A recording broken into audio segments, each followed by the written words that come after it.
Three movies I will never see again, or at least I truly have no desire to ever see these movies again. This question comes to me courtesy of my friend Screentime Coda. It's actually been a little while since he asked this question, but I've been puzzling over it. Because there's a lot of different ways to answer it.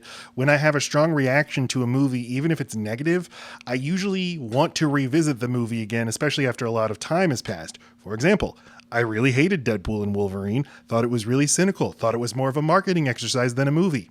But 5 years from now, I look forward to watching it again and see if time has been kinder to it or if I have changed or how will it play.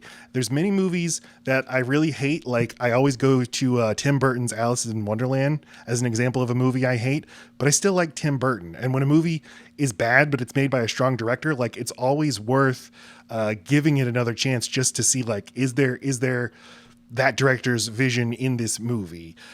So instead, my three movies here are all good movies. They're good movies that I think you should see, but I'm never going to see them again. I tried to think like, what movies would my therapist make me say, you know, your strong reaction to this movie is something we need to think about and talk about. Okay, the first movie is a great movie from a great director about my single greatest fear, which is being made uncomfortable at a wedding. The movie is Jonathan Demme's Rachel Getting Married from 2008.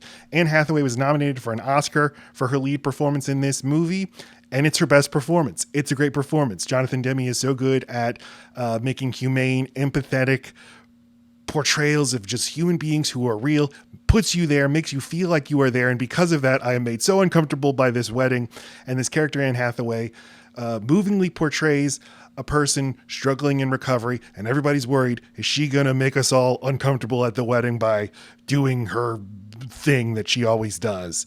And she does. And it's just too much for me. It's like a horror movie. I hide behind couches when I watch this movie. I've seen it twice. I never want to see it again. I want to hear from you if you've seen this movie. Do you have the strong reaction to it, the same reaction that I have to it?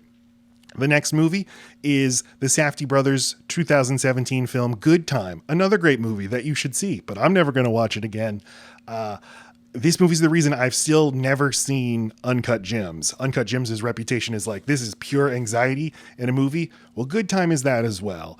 And it's a good movie, but I do not have a good time watching it. And because Benny Safdie plays a character who is the brother of the main character played by Robert Pattinson, and he has an unspecified cognitive disability and he's in danger and in peril the whole movie, I just can't handle it. So I'm never going to watch that movie again.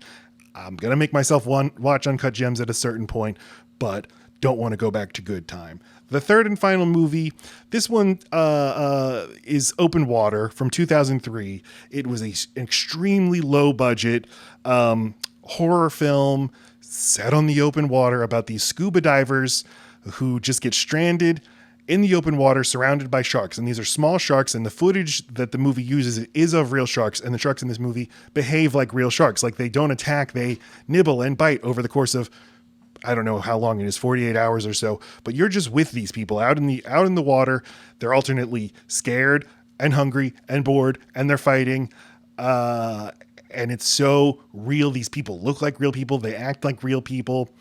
The low budget quality of it all makes you feel like you're watching reality, and it's so difficult to watch, and it's so bleak, and there's no, admirably, there's no like Hollywood story arc to it. It's just something that happens and then it's over. It is a really good movie, a really effective movie, and it's so difficult to watch for me. I'm not afraid of sharks, but I am afraid of the open ocean. I'm never going to see it again. So those are my three movies that I'm never going to see again. I'd like to hear, what are movies you never think you want to see again?